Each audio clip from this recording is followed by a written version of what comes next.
YOLO. Today I wanted to take a few minutes and talk to you about quiet quitting. What it is, a few of the pros, a few of the cons, and then my own thoughts on it. So let's take a look at how quiet quitting started, or what it originally was, and then what it's actually become, or at least what I have seen and heard it become. See, quiet quitting originally meant doing your job. If you were required to come in at 9, you show up at 9, like you're supposed to. If you leave at 5, you leave at 5. You do your tasks, you do your job, you be polite, kind, courteous, you get the work done, and you go home. You don't do anything extra unless you're being compensated for it with additional pay, additional benefits. Who knows? Who cares? Point is, they hired you for a job, you do that job. That sounds simple. It doesn't even sound like quitting. It just sounds like an average, regular day. The key point is not doing anything above and beyond unless there's reasonable compensation, which again sounds completely fair.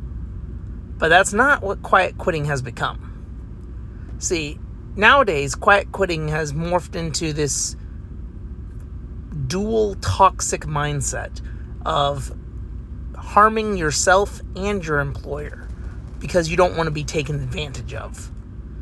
And let me explain. Nowadays, quiet quitting has become doing the bare minimum to avoid getting fired. Maybe you don't show up on time, you show up within a couple of minutes. They're not going to fire you for being 2 minutes late. 1 day, 2 days, 3 days. How many days are you going to be a couple minutes late here and there? How far are you going to push the line to where you do just enough not to get fired? You work your job, but you don't put in as much effort as everyone else, or that much effort at all. You do enough to get the task done, but you have that I'm paid by the hour mentality. That is more of what I've seen it become, which is damaging to the employer and the employee. Now, a reason that quiet quitting started is the work culture here in America. I don't know about anywhere else. I can only assume it's as bad, if not worse, is incredibly toxic. They will say things like, well, here at our company, we're like a family. And then they proceed to treat you in a way that would get them locked up if they treated their family members like that. Requiring you to come in early, to stay late, off the clock, because everyone has to pitch in and do their part, calling you at all hours of the day when it's not your shift because someone else didn't show up, so now they're going to be hounding you on your day off, and if you don't answer and come in, they're like, I thought you were a team player. Very manipulative and toxic. This take advantage and get every ounce of worth out of somebody else that you can is the mentality of a lot of different jobs in America. So that's kind of why people decided they want to do just enough to get by. They just want to do exactly what they were hired for. None of this extra stuff. No coming in and covering someone's shift. No staying late and closing off the clock because they can only pay you till 9, but it closes at like 10. So it's an extra hour. It's ridiculous. Now you may be thinking, if you hate your job that much, your coworkers suck, your boss is horrible, just quit. And it's not always that easy. You see, most people have these annoying little things called bills that come no matter what position you are in your life. Well-to-do, poor, just getting by, employed, unemployed, these bills keep coming. So you got to pay them off. And a lot of people can't afford to quit one job without having another one already lined up. And if they're constantly being called in on their days off, or having to stay later or pick up extra shifts, it makes it really hard for them to find another job and interview for it and actually go and leave the place. So quiet quitting can be a form of slowly detaching yourself so you have the freedom to actually quit later. Some of the benefits of quiet quitting are improved personal boundaries, increased self-respect, decreased stress and anxiety, healthier work-life balance, and depending on the job, you may actually increase your own personal productivity. Because if you're always having to help someone else out with their project, or cover for somebody else's mistake, or fix a printer which wasn't your job in the first place, These are all micro distractions that are eating up at your time while you're at work, keeping you from doing your own tasks.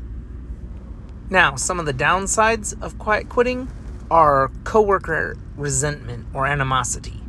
See, if you were doing a lot of things for them before, or just doing a lot more in general, and then you suddenly scale it back to just enough to get the job done, people are going to end up taking that personally and thinking that you're no longer helping them and you're being mean now. People have a way of looking only at themselves and how it affects them. So now they're going to see it as you just kind of not really helping out. Also, it puts you higher on the list for being fired or let go if anything happens, because your performance has slipped compared to what it used to be, or you're not doing as much as everyone else, so when the chopping block comes, your neck will be first on the line. Another thing, which should go without saying, but I'll put it out there anyway just to be obvious, you're not going to be getting raise or promotion. Quiet quitting is going to make sure that you don't get that promotion or that raise, because to earn those, you usually have to go above and beyond for a very long time, and that's just not going to happen. Also, it could damage your reputation. Now, this is more of a concern if you're in white-collar work and in corporate America. It can also affect you if you're a blue-collar worker, but usually not to the same extent. Also, with quiet quitting, your job satisfaction levels and the levels of job satisfaction of everyone around you will decrease, because you'll not be really in it. You'll be wishing you were somewhere else. You'll be like Squidward. I really wish I weren't here right now button. Nothing makes the day feel like it's dragging on more than being in a job you hate. If you're in one that you enjoy or with coworkers you enjoy, then the work is more tolerable and it seems to go faster. But if you're in more of a sour mood, or you're more just like, I just am here, I just am doing my time, trying to get in, get out, get done, it is going to psychologically feel more bothersome and longer. I think when it comes to quiet quitting, you should only do it for one of two reasons. One, you're trying to scale back because you're suffering from burnout, and you don't want to end up losing the job altogether because you can't handle everything that's going on in your life.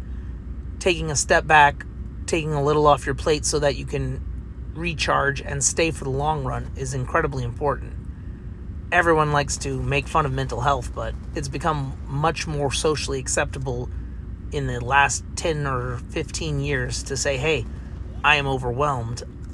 I need just maybe a week or two to reduce everything down, catch my breath, and then I can continue. And number two, I would say, is a toxic work environment or horrible management. Sometimes a job is great, but then a new manager comes in and everything just falls apart. If you're being exploited, if they're asking you to work off the clock, if they're having you do more responsibilities without additional compensation for an extended period of time, then it would definitely make sense to quiet quit. Like if it's one bad week because it's a busy season for your job, that might not be it, but if you're just constantly being run through the mud, they're taking advantage of you, they're calling you on your days off, they're not respecting your boundaries and personal space, then that's definitely a reason to quiet quit and look for a new job. Don't just quiet quit and then stay at the same place thinking you'll just do the bare minimum, because the point of quiet quitting is to quit, to get out of said situation that you hate so much and find something better.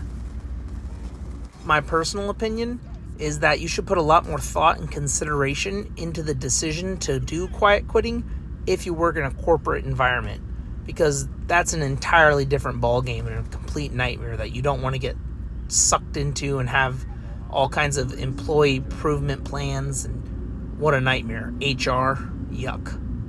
But let me know in the comments below, what are your thoughts on quiet quitting? Positive, negative, have you done it? I'd love to read them and find out. And as always, I'll catch you on the flip side.